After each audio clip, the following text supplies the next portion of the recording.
Iyi n'engeri bapasita abafere gye bafeeramu endiga zaabwe akatambi ogenda kubanga okafuna mu maaso awo. Barbie Kyagulanyi naye avuddeyo n'alabula Dictator Milly ex wa Chosen Becky wamma naye muyina mu maaso awo. Mugamba mutya, mwasibye mutya bantu bange? Kansubire nti muli bulungi ba mikwano ng'enkola yaffe. Mbasaba vidiyo mugimpe like era ne nsaba gwe wenna ate n'abakusubscribinga wano ku Suuvie News Extra nti mukwano subscribinga era onyigire mu notification bell mesubwanga byonna bye mba nteekayo wano ku Suuvie News Extra. Nnyo okusabirako mwenna abalwadde abakozi kusefu tinsaba ekisa kya Mukama ate kibatuukeko ba mikwano. Suuvie Airport Pick Up and Transport Service bannaye badiyali nze kennyini mumpagire mumpagire ba mikwano. Oyagala genda mu kyalo, oyagala kutwala mu kyalo, oyina famire gwakuwa ebintu bya takisi, toyagala bintu bya baasi, toyagala bintu bya kanyigo, kitegeera nkonaako ku nnamba zange ez'essimu weeziri awo nze ngenda kubanga ate nkutambuze essaawa zonna z'obeera oyagala tutambule. Munange sigenda kulwisa era nga nkutandise ne Barbie Kyagulanyi. Ono nno ayina akalowoozo katuwadde nga bwe ngenda obatuusaako akatambi mu maaso wano, kyokka nga ffenna abantu ku 100 ndowooza teriiyo n'omu. Kino ekintu ffenna tukigwamu ate n'ogenda okujjukira okwebikanga obudde bukeeri n'otandika gundi oyo namugamba nterekera ekyama kyange n'agamba biki ebintu ebyo naye ate nga munnange omusango guba gwava ku ggwe kennyini ate asobola kukyekuumira ekyama ekyo. Kale katulabe akatambi kano Barbie kiki kyagamba ate tusobole okweyongerayo. Kino kinyuma n'okiyiga nga tonakula nnyo ng'okyalina ebiseera bingi ku nsi. Kale tetwegerera nnaku ku nsi kuno, naye bw'oba ng'okyali muto kino kinyuma okuyiga. Bw'oba nga toyagala bantu 2, 3, 4, 5, 10, 15 okumanya ekintu kyonna ekikufaako.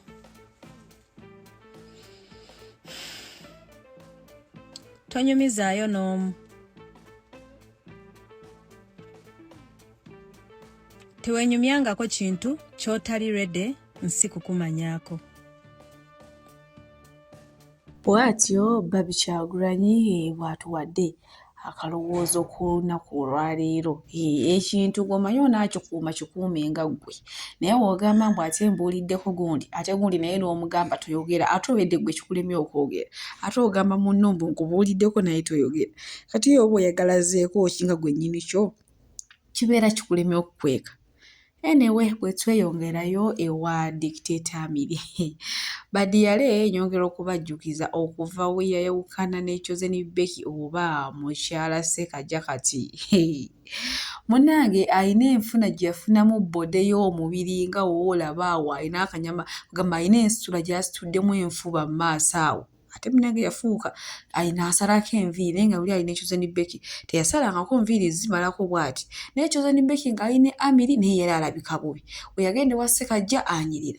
Ne Dictator Milly okuva yafuna oli omuwala akola keeki ye yazaala n'okuzaala by the way lwakuba byankukutu tebaagala bantu bimanya mukyala Dictator Milly.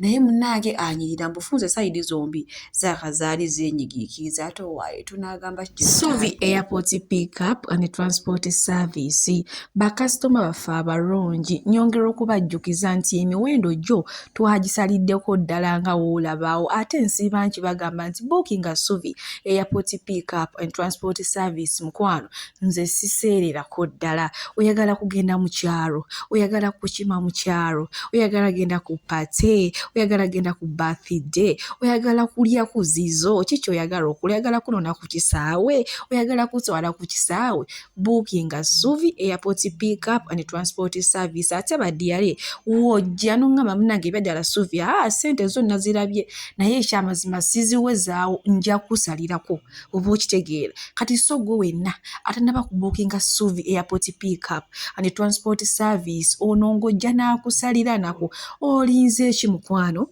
Bookinga Suuvie tweyongere.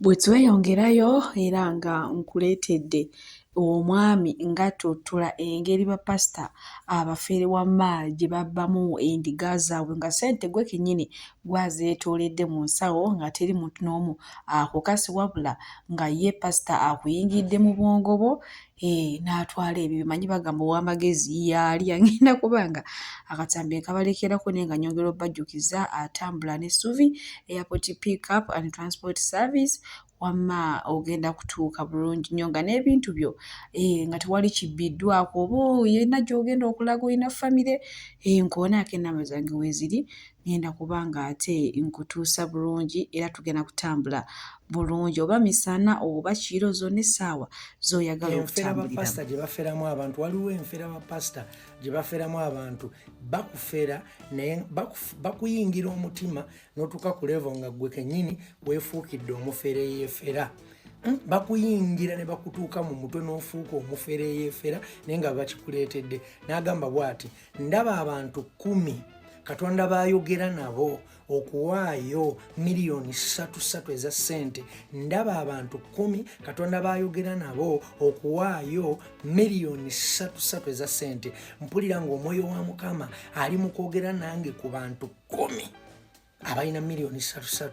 Era mpulira ng'omwoyo wa Mukama eddoboozi lya Katonda liri mu balumiriza mitima gyammwe mujje muweeyo ssente ezo. Abala abantu abali mu kibiina n'abala mulimu abantu abalina kasente n'ajja n'engeri eyo naye nga tewaliwo yadde kyawulira mbuba kiki wabula ye aba akuyingira mutwe akuyingira mutima era ekyamazima omutima aguyingira.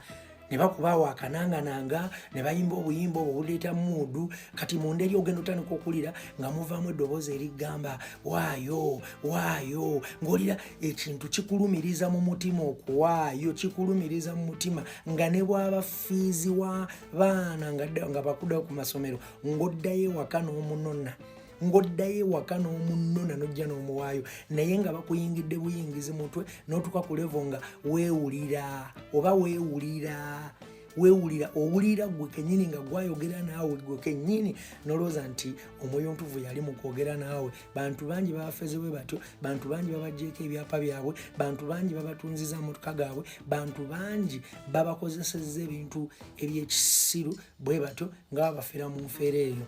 Ssente nno ozireeta okaaba n'okukaaba mpulira Mukama angambye empeewo miliyoni 3 angambye empeewo miliyoni 5 naye ng'ekyamazima tewabangawo Mukama abagambye gwe kennyini bakuyingira mu mutwe n'otuuka ku leve y'efiringa ne weefiringa ng'eddoboozi mbw'eri Katonda oba eri omwoyo omutukuvu nga bwe mukinonooza. Kale n'olwekyo mudduke obufere obwo mwone obufere obwo mudduke obufere obwo tebeera bituufu. Okuwaayo si kibi naye okuwaayo weekwatako wekka. Okitegeera kye ggamba ye nga gwe omuntu n'okiwuliranga ggwe ti banne nina okukola kino musumange nina okukola kino nga ggwe omuntu so si kumala kuyingira mutwe. Kansuubire oli wamu nange. Kale bantu bangi babafeze, bantu bangi bababbye, bantu bangi babanyaze nga bakozesa enkola eyo bakufera n'otuuka ku levo nga gwe weefera nga tolina na gy'osobola kugenda bawaabira. Katonda akumpeera omukisa bw'oba olinako kyotegeddaawo. Abalungi abatuwuliriza era abatulaba olunaku olwaleero tukyaddeko ewa Sheikh Ashraf Dembe. Sebo nsanyusa okubalaba. Amannya agange ye Sheikh Ashraf Dembe akola ku bizibu by'enjawulo. Omuntu singa aba alina ebirwadde musomereddwa tunywa amazzi ga lukuya nga bw'obadde ogalaba tugenda abantu ku kyoto ne twokya emizimu emibi egibabaamu n'okulomba edduwa. Abantu singa abeera ng'ali wano atuuse nsobola okumulombera edduwa ne waba atatuuse nga mpadde amannya ge naye ng'ali wala maneetaase. Enamba yange yeno eri 0701763711. Namwe bannyinaffe abali ebweru oyagala okuba nti oyagala okulombera ku dduwa ng'olina ebizibu viza zibuze amaka gakolongotana ssente zikola zimpita mu ngalo ojja kumpeereza ekifaananyi kyo n'amanyago ebyo byokka bijja kummala nja kukulombera edduwa ojja kutereera. Olunaku olusembayo mu mwezi mba n'edduwa eyawamu ffenna n'abalwadde bange abakadde n'abapya. Salaamu alaikum warahmatullahi wabarakatuh.